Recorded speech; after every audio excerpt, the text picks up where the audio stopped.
ഇന്നിവിടെ ഈ നിമിഷം ദൈവശക്തി വെളിപ്പെടട്ടെ. ഇന്നിവിടെ ഈ നിമിഷം ദൈവശക്തി വെളിപ്പെടട്ടെ. ഇന്നും ജീവിക്കുന്ന യേശുവിന്റെ സാന്നിധ്യത്തെ ജനതകൾ കണ്ടിടട്ടെ. ഇന്നും ജീവിക്കുന്ന യേശുവിന്റെ സാന്നിധ്യത്തെ ജനതകൾ കണ്ടിടട്ടെ. കർത്താവിന്റെ കരബലം പൂർണ്ണമായി വെളിപ്പെടും, അത്ഭുതങ്ങൾ സംഭവിക്കട്ടെ. കർത്താവിന്റെ കരബലം പൂർണ്ണമായി വെളിപ്പെടും, അടയാളങ്ങൾ സംഭവിക്കട്ടെ. ഇന്നിവിടെ ഈ നിമിഷം ദൈവശക്തി വെളിപ്പെടട്ടെ. ഇന്നിവിടെ ഈ നിമിഷം ദൈവശക്തി വെളിപ്പെടട്ടെ. ഇന്നും ജീവിക്കുന്ന യേശുവിന്റെ സാന്നിധ്യത്തെ ജനതകൾ കണ്ടിടട്ടെ. ഇന്നും ജീവിക്കുന്ന യേശുവിന്റെ സാന്നിധ്യത്തെ ജനതകൾ കണ്ടിടട്ടെ.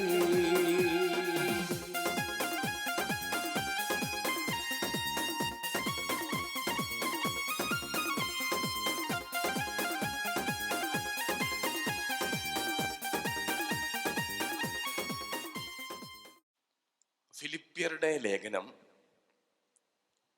4:4 അധ്യായത്തിന് 4 വാക്യം പറയുന്നത് ഇങ്ങനെയാണ്: നിങ്ങളെപ്പോഴും ബാക്കി നമ്മുടെ കർത്താവിൽ സന്തോഷിക്കുവിൻ. ഞാൻ വീണ്ടും പറയുന്നു, മിണ്ടുന്നില്ല. നിങ്ങൾ സന്തോഷിക്കുവിൻ. നിങ്ങളെപ്പോഴും നമ്മുടെ കർത്താവിൽ സന്തോഷിക്കുവിൻ. ഞാൻ വീണ്ടും പറയുന്നു, നിങ്ങൾ സന്തോഷിക്കുവിൻ. അപ്പൊ നിങ്ങൾ ചോദിക്കുക, എന്നതാ ചെപ്പി ഇത്ര സന്തോഷിക്കാറുള്ളൂ? 100 കൂട്ടം പ്രശ്നങ്ങളാണ്, ഒന്നിനു പിറകെ ഒന്നായിട്ട്. ഒരു സഹനം കഴിയുമ്പോൾ മറ്റൊരു സഹനം വന്നു കഴിഞ്ഞു. അങ്ങനെയെങ്കിൽ എങ്ങനെ സന്തോഷിക്കും? വചനം പറയുന്നുണ്ട്, സുഭാഷിതങ്ങൾ 15:13, സന്തുഷ്ടമായ ഹൃദയം മുഖത്തെ പ്രസന്നമാക്കുന്നു, ഹൃദയവ്യഥ ഉന്മേഷം കെടുത്തിക്കളയുന്നു. അതുകൊണ്ട് പൗലോസ്ലീഹ പറയുകയാണ്, നിങ്ങൾ എപ്പോഴും നമ്മുടെ കർത്താവിൽ സന്തോഷിക്കുവിൻ. ഞാൻ വീണ്ടും പറയുന്നു, നിങ്ങൾ സന്തോഷിക്കുവിൻ. അപ്പൊ നമുക്ക് സന്തോഷിക്കാൻ വലിയ കാരണങ്ങളൊന്നും ഇല്ലെങ്കിലും ശ്രദ്ധിക്കണം പ്രിയപ്പെട്ടവരെ, ഈ ലേഖനം പൗലോസ് അപ്പോസ്തലൻ എഴുതുന്നത് റോമിലെ ജയിലിൽ കിടന്നുകൊണ്ടാണ്. 4 നാൾ കഴിയുമ്പോൾ ത്രേവി ഫൊന്താന എന്ന സ്ഥലത്ത് തന്നെ കൊണ്ടുപോയി ഗളശ്ഛേദം ചെയ്ത് കഴുത്തു വെട്ടി കൊല്ലും എന്നറിയുന്ന പൗലോസ് അപ്പോസ്തലൻ അത് ജയിലധികാരിയും പറഞ്ഞു, പരിശുദ്ധാത്മാവും പറഞ്ഞു കൊടുത്തു. ജയിലധികാരിയും പരിശുദ്ധാത്മാവും പറഞ്ഞു കൊടുത്തു. 4 നാൾ കഴിയുമ്പോൾ കൊല്ലപ്പെടുമെന്നറിയുന്ന പൗലോസ് അപ്പോസ്തലൻ ഉറങ്ങാതെ ഇരുന്ന്, രാത്രിയും പകലും ഉറങ്ങാതെ ഇരുന്ന് 4 ലേഖനങ്ങൾ എഴുതി തീർക്കുന്നുണ്ട്. തൻ്റെ പ്രിയപ്പെട്ടവർക്ക് അവസാന മൊഴിയായി പറഞ്ഞു കൊടുക്കാനുള്ളത് പറഞ്ഞു കൊടുക്കുന്ന 4 ലേഖനങ്ങൾ. അതിലൊരു ലേഖനമാണ് ഫിലിപ്പി ലേഖനം. അന്നൊരു ലേഖനം എഴുതാൻ കുറഞ്ഞത് 24 മണിക്കൂറെങ്കിലും വേണം.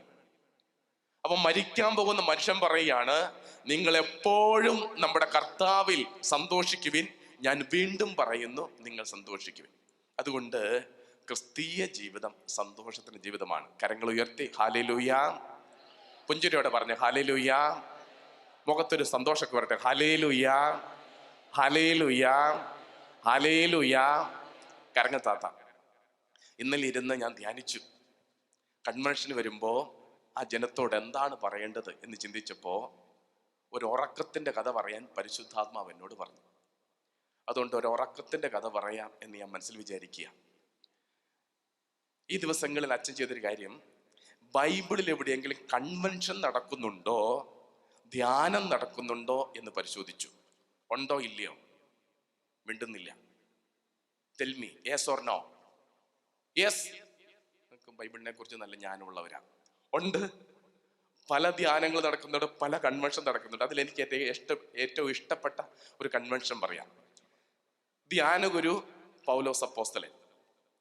കൺവെൻഷൻ നടക്കുന്ന സ്ഥലം ത്രോവാസ്. തന്റെ 3ാമത്തെ പ്രേക്ഷിത യാത്ര കഴിഞ്ഞ് റോമിലേക്ക് പോകുന്ന വഴിക്ക് ഏഷ്യ മൈനറിന്റെ ഭാഗമാണ്. അവിടുന്ന് പിന്നെ മിലേത്തോസിൽ ചെന്നിട്ട് അവിടുന്ന് റോമിലേക്ക് പോവുക. അപ്പൊ ഈ പോകുന്ന വഴിക്ക് ഈ ത്രോവാസിൽ ചെന്നപ്പോ കപ്പൽ വരാൻ 2 ദിവസം ബാക്കിയുണ്ട്. അതുകൊണ്ട് 2 ദിവസം ഉള്ളതുകൊണ്ട് ഒരൊറ്റ നിമിഷം പോലും കളയാതെ കഠിനാധ്വാനം ചെയ്യുന്ന പൗലോസ് അപ്പോസ്തലൻ വെറുതെ ഇരിക്കാൻ പറ്റില്ല. അതുകൊണ്ട് ആ ജനത്തിന് നല്ല ഒരു കൺവെൻഷൻ പ്രസംഗിക്കാൻ തീരുമാനിച്ചു. അങ്ങനെ 2 ദിവസത്തെ ഫുൾ ഡേ കൺവെൻഷൻ ആൾ ഒരുങ്ങി വന്നിരിക്കുക. 1-ാം ദിവസം ജനം ഇതുപോലെ നിറഞ്ഞുണ്ട് അങ്ങ് പ്രസംഗിച്ച് ഒരു പകുതി അങ്ങ് കഴിഞ്ഞ് ഒരു ഉച്ച കഴിയുന്ന സമയമായപ്പോ പരിശുദ്ധാത്മാവ് പറഞ്ഞു, നാളെ രാവിലെ തന്നെ റോമിലേക്ക് പൊക്കോളാൻ പറഞ്ഞു. നാളെ ഒരു ദിവസം കൂടി മുഴുവൻ പ്രസംഗിക്കാനുള്ളതാ. പക്ഷെ പരിശുദ്ധാത്മാവ് പറഞ്ഞു നാളെ രാവിലെ തന്നെ ആ റൂമിലേക്ക് പൊക്കോളാൻ പറഞ്ഞു. അപ്പൊ പിറ്റേന്ന് പ്രസംഗിക്കാനുള്ളത് പിന്നെ എപ്പം പ്രസംഗിക്കും? അതുകൊണ്ട് ആളെന്ത് ചെയ്തു? 1-ാം ദിവസത്തെ കൺവെൻഷൻ നിർത്തിയില്ല, നീട്ടി പ്രസംഗിച്ചുകൊണ്ടിരുന്നു. അർദ്ധരാത്രി വരെയും കൺവെൻഷൻ നീണ്ടു. നിങ്ങൾ എന്നെ നോക്കുന്നത് കണ്ട് ഞാൻ എന്തോ ഉണ്ടാക്കി പറയുന്ന പോലെയുണ്ട്. വായിച്ചു കേൾപ്പിക്കാം. തോമായുടെ മക്കളല്ലേ, വിശ്വസിക്കില്ല. അച്ഛന് വായിച്ചു കേൾപ്പിക്കാം. ബൈബിൾ ഉള്ളവരെടുത്തോ. ഭാഗ്യത്തിന് ആരും തന്നെ കൊണ്ടുവന്നിട്ടുണ്ടോ? ആ സാധ്യതയില്ല. നമ്മുടെ ഒരു പാരമ്പര്യമായതുകൊണ്ട്. നടപടി പുസ്തകം അധ്യായം 20 വാക്യം 7 മുതൽ ശ്രദ്ധിച്ചു കേട്ടോണം. അടുത്ത ദിവസം യാത്ര പുറപ്പെടേണ്ടിയിരുന്നത് കൊണ്ട് പൗലോസ് അവരോട് പ്രസംഗിച്ചു. അർദ്ധരാത്രി വരെയും പ്രസംഗം ദീർഘിച്ചു. ഞങ്ങൾ സമ്മേളിച്ചിരുന്ന മുകളിലത്തെ നിലയിൽ അനേകം വിളക്കുകൾ കത്തിക്കൊണ്ടിരുന്നു. യൗത്തിക്കൂസ് എന്നീ പേരുള്ള ഒരാള് വൈകിയാ വന്നത്. നമുക്ക് അങ്ങനെ ആത്മീയ കാര്യങ്ങൾക്ക് സ്ഥിരം വൈകി വരുന്ന ഒരു പതിവുണ്ട്. ആ ഒരു പാരമ്പര്യം പണ്ട് മുതലേ ഉള്ളതാണ്. അത് ഇപ്പോഴും നമ്മൾ തുടരുന്നുണ്ട്. അപ്പോൾ യൗത്തിക്കൂസ് വൈകിയാണ് വന്നത്. വന്നപ്പോൾ സീറ്റ് കിട്ടിയില്ല. ആളിരിക്കുന്ന ഇവിടെ ജനൽപ്പടിയിലാണ് ഇരിക്കുന്നത്. ജനൽപ്പടിയിൽ ഇരിക്കാൻ സീറ്റ് കിട്ടിയുള്ളൂ. ജനൽപ്പടി എന്ന് പറഞ്ഞാൽ 3-ാം നിലയിലെ ജനൽപ്പടിയാണ്. ഓർത്തു, യൗത്തിക്കൂസ് എന്ന പേരുള്ള ഒരു യുവാവ് ജനൽപ്പടിയിൽ ഇരിക്കുകയായിരുന്നു. പൗലോസിന്റെ പ്രസംഗം ദീർഘിച്ചതിനാൽ അവൻ ഗാഢനിദ്രയിലാണ്ടു. അതിവിടെയും സംഭവിക്കും. ഇവിടെയല്ല, എവിടെ വചനപ്രഘോഷണം ഉണ്ടോ ഏതാനും ഈ ഉറക്കം സംഭവിക്കും. അത് നമ്മുടെ ഒരു പാരമ്പര്യമാണ്. നമ്മൾ പാരമ്പര്യത്തിൽ അടിയുറച്ച് വിശ്വസിക്കുന്നവരാണ്. അത് നമ്മൾ കളയല. അപ്പോ അവന് വെറും നിദ്രയല്ല, ഗാഢനിദ്രയിലാണ്ടുപോയി. നിദ്രാധീനനായി അവൻ 3-ാം നിലയിൽ നിന്നും താഴെ വീണു. അവനെ ചെന്നെടുക്കുമ്പോൾ അവൻ മരിച്ചു കഴിഞ്ഞിരുന്നു. മദർ ഹോം ധ്യാന കേന്ദ്രത്തിൽ ധ്യാനത്തിന് വന്ന് ആരെങ്കിലും ഉണ്ടെന്ന് കരങ്ങൾ ഉയർത്താവോ? കുറെ പേരുണ്ട്, കരങ്ങൾ തത്തിക്കും. നിങ്ങൾക്കറിയാം, നമ്മുടെ മദർ ഹോം ധ്യാന കേന്ദ്രത്തിലെ ധ്യാന ഹാള് ഗ്രൗണ്ട് ഫ്ലോറില്ല. അത് ആദ്യത്തെ ഫ്ലോറിൽ പണിയണമെന്നായിരുന്നു ബഹുമാനപ്പെട്ട മാത്യു അച്ഛൻ്റെ ആഗ്രഹം. അപ്പൊ അതങ്ങനെ, കാരണം മുറ്റത്ത് നേരെ ധ്യാന ഹാളിലേക്ക് കയറാം. ആ രീതിയിൽ ഫസ്റ്റ് ഫ്ലോറിൽ പണിയാനായിട്ട് എല്ലാവരും ക്രമീകരിക്കും. അപ്പൊ ഞാനിവിടെയോ ധ്യാനത്തിന് പോയതാ. ഞാൻ തിരിച്ചു വരുമ്പോഴാണ് ഇത് കണ്ടത്. ഞാൻ ഓടിച്ചെന്നിട്ട് അച്ഛൻ ഈ വചനം കാണിച്ചു കൊടുത്തു. എന്ത്? ഈ 3-ാം നിലയിൽ നിന്നും ഈ മനുഷ്യൻ താഴെ പോയി. യൗത്തിക്കൂസ് ഉറങ്ങി താഴെ പോയി. വായിച്ചു കേൾപ്പിക്കാം. 3-ാം നിലയിൽ നിന്നും അവിടെ താഴെ പോയി. നിങ്ങൾക്കിപ്പോ ഒരു അഹങ്കാരം ഉണ്ട്. എന്താ? ഇരിക്കുന്ന കസേരയില വീണാലും നിലത്തെ കിടക്കുകയുള്ളൂ, തെറ്റും എന്ന് പറയപ്പെടും. പണ്ടത്തെ പോലെയല്ല, മർമ്മങ്ങളൊക്കെ ഇപ്പം വളരെ ഡെലിക്കേറ്റാ. അതുകൊണ്ട് വെറും നിലവീഴ്ച വീണാൽ തന്നെ എല്ലാം തീരും. പക്ഷെ ഇവിടെ ഒരു മെച്ചം ഉണ്ടായി. എന്തെന്നറിയാവോ? കേട്ടോ, ഈ പൗലോസ് അപ്പോസ്തലൻ, എന്നാൽ പൗലോസ് താഴെ ഇറങ്ങിച്ചെന്ന് കുനിഞ്ഞ് അവനെ ആലിംഗനം ചെയ്തുകൊണ്ട് പറഞ്ഞു, ഭയപ്പെടേണ്ട, നിനക്ക് ജീവനുണ്ട്. അവനെ ഉദ്ധിതനാക്കി എണീപ്പിച്ചോണ്ട് പോന്നു. എന്നെ നോക്കിക്കേ, നല്ലോണം നോക്ക്. എനിക്ക് അതിനുള്ള ശേഷിയില്ല. അതുകൊണ്ട് ഈ വചനഭാരത്താൽ ആരെങ്കിലും ഒന്ന് ആടിപ്പോയാൽ ഒരു കരുണയുടെ പ്രവൃത്തി. അഭിയന്ത പിതാവ് പറഞ്ഞല്ലോ, ഫ്രാൻസിസ് പാപ്പ കരുണയുടെ വർഷം പ്രഖ്യാപിച്ച് പറഞ്ഞു കാര്യം. അതുകൊണ്ട് ഇത് സമാപിപ്പിച്ചപ്പോൾ ഫ്രാൻസിസ് പാപ്പ പറഞ്ഞ ഒരു കാര്യം എന്താണെന്നറിയാവോ? കരുണയുടെ വർഷമേ തീർന്നിട്ടുള്ളൂ, കരുണയുടെ പ്രവൃത്തി തീർന്നിട്ടില്ല. അത് ലോകാവസാനം വരെ. അതുകൊണ്ട് ഈ വചനഭാരത്താൽ ആരെങ്കിലും ഒന്ന് ആടിപ്പോയാൽ ഒരു കരുണയുടെ പ്രവൃത്തി ചെയ്യണമേ എന്ന് അഭ്യർത്ഥിക്കുന്നു. കരങ്ങൾ ഉയർത്തി ഹല്ലേലൂയ. സന്തോഷത്തിൽ പറഞ്ഞ മക്കളെ ഹല്ലേലൂയ. ഉണർവോടെ പറഞ്ഞ ഹല്ലേലൂയ. അല്പം കൂടെ സ്വരം ഉയർത്തി ഹല്ലേലൂയ. കരങ്ങൾ താത്ത. ഞാൻ ഈ ഉറക്കത്തെക്കുറിച്ച് ചിന്തിച്ചപ്പോൾ കത്തോലിക്ക സഭയുടെ അടിസ്ഥാനം എന്ന് പറയുന്നത് ഒന്ന് തിരുവചനം, മറ്റൊന്ന് പാരമ്പര്യം. ഇത് രണ്ടുമാണ്. പന്തക്കോസ്തക്കാർ നമ്മളോട് പറയും, അത് ബൈബിളിൽ ഇല്ലല്ലോ, പിന്നെ എന്തിനാ നിങ്ങൾ അത് ചെയ്യുന്നേ? ആണ്ടുകുമ്പസാരം നടത്തണമെന്ന് ബൈബിളിൽ ഇല്ലല്ലോ, പിന്നെ എന്തിനാ അത് ചെയ്യുന്നേ? നമുക്ക് പാരമ്പര്യം കൂടെ വളരെ പ്രധാനപ്പെട്ടതാണ്. ബൈബിളും പാരമ്പര്യമാണ്. ഇത് രണ്ടുമാണ് സഭയുടെ തൂണ്, വിശുദ്ധ വചനവും അതുപോലെ പാരമ്പര്യവും. അങ്ങനെയെങ്കിൽ അച്ഛൻ ചിന്തിച്ചു, ഈ ഉറക്കത്തിന്റെ പാരമ്പര്യം, നമ്മുടെ ഈ ആത്മീയ ശുശ്രൂഷയുടെ ഇടയിലുള്ള ഉറക്കത്തിന്റെ പാരമ്പര്യം എവിടെ തുടങ്ങി എന്ന് അച്ഛൻ ധ്യാനിച്ചു. നിങ്ങൾക്ക് പറയാമോ ഇത് എവിടെ തുടങ്ങിയെന്ന് പറയാമോ? അത് ധ്യാനത്തിന്റെ ഇടയിലായാലും കുർബാനയുടെ ഇടയിലായാലും മറ്റ് ഇതര പ്രാർത്ഥനാ ശുശ്രൂഷയുടെ ഇടയിലാണെങ്കിലും നമ്മൾ അറിയാതെ ഉറങ്ങിപ്പോവും. ആ പാരമ്പര്യം എവിടെ തുടങ്ങിയെന്ന് പറയാമോ? ഇവിടെ ആ ഗത്സമേൻ തോട്ടത്തിൽ കർത്താവ് ഒരു കല്ലേറ് ദൂരം മാറി പ്രാർത്ഥിച്ചു. ഞാൻ ചിന്തിച്ചു എന്തുകൊണ്ട് ഈ കല്ലേറ് ദൂരം മാറി പ്രാർത്ഥിച്ചത്? പിന്നീട് എനിക്ക് മനസ്സിലായി, കൂറക്കമ്പലി കേൾക്കാൻ പാടില്ലാത്തതുകൊണ്ടായിരിക്കാം. വിഷമം തോന്നിയല്ലേ? കാരണം എന്താ? തമ്പുരാൻ പറഞ്ഞു, ശത്രു വരുന്നുണ്ട്, നേരിടാനായിട്ട് പ്രാർത്ഥിച്ച് കരുത്ത് നേടണം. അതുകൊണ്ട് ഉണർന്നിരുന്ന് പ്രാർത്ഥിച്ചോ എന്ന് പറഞ്ഞിട്ട് ഇതുങ്ങളെ പ്രാർത്ഥിക്കാൻ ഇരുത്തിയിട്ട് അവൻ കല്ലേറ് ദൂരം പോയി പ്രാർത്ഥിച്ചു.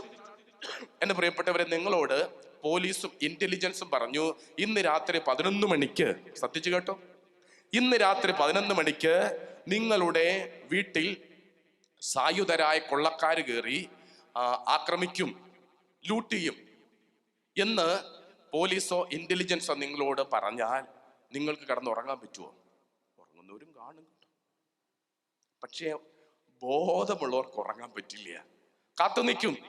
പോലീസിന്റെ സഹായമോ ഇതര വ്യക്തിയുടെ സഹായം ഒക്കെ തേടി നമ്മളെ കാത്തിരിക്കും, ഇറങ്ങാൻ പറ്റില്ല.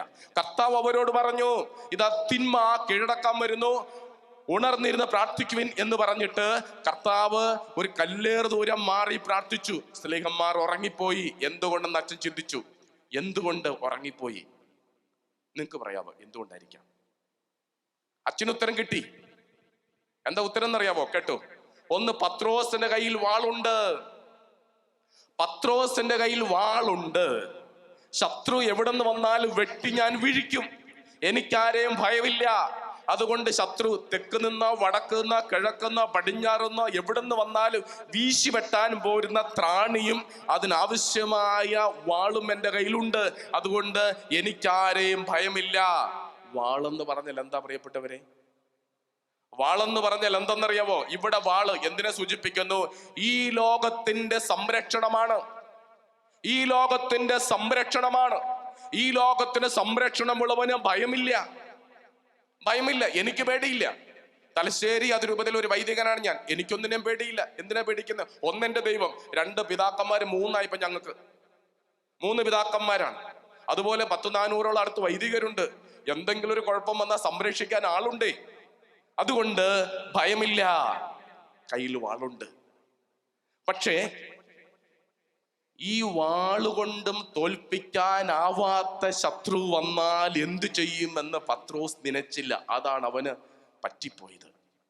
പക്ഷെ ഞാൻ വീണ്ടും ധ്യാനിച്ചപ്പം എനിക്കൊരു കാര്യം മനസ്സിലായി. പത്രോസ് ഉറങ്ങിയതും പരിവാരങ്ങൾ ഉറങ്ങിയതും കയ്യിൽ വാളുള്ളത് കൊണ്ടല്ല. മറിച്ച് എന്താണെന്നറിയാവോ? എന്താന്ന് പറയാവോ? ശ്രദ്ധിച്ചു കേൾക്കണം. ഗാഗുൽത്താ ഉള്ളവനെ ഗത്സമേൻ പ്രാർത്ഥനയുള്ളു മക്കളെ. ഗാഗുൽത്തായുള്ളവനെ, ഗാഗുൽത്താ കേറുന്നവനെ ഗത്സമേൻ പ്രാർത്ഥനയുള്ളൂ. ഗാഗുൽത്താ കേറുക എന്ന് പറഞ്ഞാൽ എന്താ? ഗാഗുൽത്താ എന്ന് പറഞ്ഞാൽ എന്താ? ഒപ്പം നിൽക്കുന്നവൻ വഞ്ചിക്കുന്നു, കൂടെ നിൽക്കും എന്ന് വിചാരിക്കുന്നവരൊക്കെ ഓടിപ്പോകുന്നു, സ്നേഹിതൻ എന്ന് കരുതി വച്ചവനൊക്കെ കൗളത്ത് ചുംബിച്ച് ഒറ്റുന്നു, ശിരസിൽ മുൾമുടി വെക്കുന്നു, തള്ളിപ്പറയുന്നു, ശരീരം അടിച്ചു തകർക്കുന്നു, പരിഹസിക്കുന്നു, ആണിയടച്ച് കുരിശ് തറയ്ക്കുന്നു, രക്തം ചിന്തി മരിക്കേണ്ടി വരുന്നു. ഗാഗുൽത്ത. അതുകൊണ്ട് എന്റെയും നിങ്ങളുടെയും ജീവിതത്തിൽ ഗാഗുൽത്ത ഉണ്ടെങ്കിൽ മക്കളെ ഉറങ്ങാൻ പറ്റില്ല. ഗാഗുൽത്ത ഉള്ളവരുടെ പ്രാർത്ഥന ഈ സ്വരത്തിലല്ല. അതുകൊണ്ട് തുടക്കത്തിൽ ഞാൻ വീണ്ടും പറഞ്ഞു, കൽപ്പും കൂടെ സ്വരം ഉയർത്താം. മർക്കോസ് വിശേഷം 10-ാം അധ്യായത്തില് അവൻ നിലവിളിച്ച് പ്രാർത്ഥിച്ചു എന്ന് പറയുന്നുണ്ട്. അത് രണ്ടും ഒന്നാ. നിലവിളിച്ച് പ്രാർത്ഥിക്കുക. ഒരു 3 വർഷം മുമ്പ് പയ്യാവൂർ എന്ന സ്ഥലമുണ്ട് ഇരിട്ടിക്കടുത്ത്. അവിടെ കൺവെൻഷൻ നടക്കുക, മടമ്പം ഫൊറോന ബൈബിൾ കൺവെൻഷൻ. പ്രാരംഭ ദിവസം ഈ അച്ഛനാണ് വചനം പ്രഘോഷിക്കുന്നത്. അകലത്തിലാണ് ഈ ജനം മുഴുവൻ ഇരിക്കുന്നത്. നിങ്ങൾ എത്ര പ്രാർത്ഥിച്ചാലും ഇതിന്റെ ഫീഡ്ബാക്ക് എനിക്ക് കിട്ടാത്തത് കൊണ്ട് നിങ്ങളുടെ സ്വരം കുറവാണെന്ന് എനിക്ക് തോന്നുകയുള്ളൂ. എനിക്ക് മാത്രമല്ല, ഇവിടെ ആര് വചന പ്രഘോഷണം നടത്തിയാലും നിങ്ങൾക്ക് മൈക്കില്ലാത്തത് കൊണ്ട് നിങ്ങൾ എത്ര ഉച്ചത്തിൽ പ്രാർത്ഥിച്ചാലും ഓപ്പൺ എയർ ആയതുകൊണ്ട് എൻ്റെ ഫീഡ്ബാക്ക് ഇവിടെ കിട്ടില്ല. അപ്പം ഞാൻ പ്രാർത്ഥന ചൊല്ലിക്കൊടുക്കുന്നുണ്ട്, ജനം പ്രാർത്ഥിക്കുന്നുണ്ട്, പക്ഷെ എനിക്ക് ആ സ്വരം അങ്ങ് കിട്ടുന്നില്ല. ഞാൻ വിചാരിക്കുന്നവർ സ്വരം താത്തിയെ ചെല്ലുന്നു. ഞാൻ പറഞ്ഞു നമുക്ക് സ്വരം ഉയർത്തി പ്രാർത്ഥിക്കാം. അച്ഛൻ ഒച്ചത്തിൽ വീണ്ടും പ്രാർത്ഥന ചൊല്ലിക്കൊടുക്കുകയാണ്. ജനത്തിന്റെ സ്വരം പിന്നെ ഉയരുന്നില്ല. അപ്പൊ ഞാൻ അവരോട് പറഞ്ഞു, നിങ്ങൾക്ക് എന്തുകൊണ്ടാണ് സ്വരമുയർത്തി പ്രാർത്ഥിക്കാൻ പറ്റാത്തതെന്ന് അച്ഛന് മനസ്സിലാക്കുന്നുണ്ട്. എന്തുകൊണ്ടാണ് നിങ്ങളുടെ സ്വരം ഉയരാത്തതെന്ന് അച്ഛന് മനസ്സിലാക്കുന്നുണ്ട്. കാരണം നിങ്ങൾ കൺവെൻഷന് വന്നപ്പോൾ കൂടെ ഒരാളും കൂടെ വന്നിട്ടുണ്ട്. പരസ്പരം നോക്കേണ്ട, ഞാൻ അടയാളം കാണിക്കാം, ആരാണെന്ന് എന്നോട് പറയണം എന്ന് പറഞ്ഞിട്ട് ഞാനൊരു കൊമ്പിന്റെ അടയാളം കാണിച്ചു.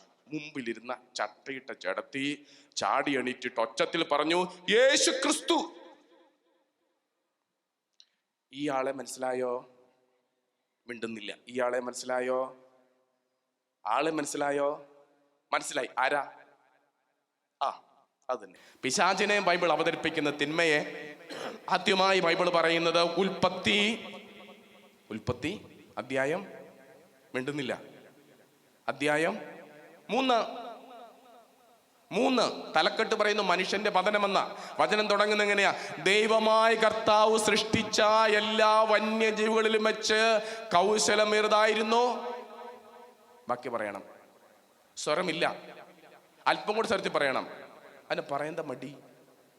ദൈവമായ കർത്താവ് സൃഷ്ടിച്ച എല്ലാ വന്യജീവികളും വെച്ച് കൗശലമേറിയതായിരുന്നു സർപ്പം.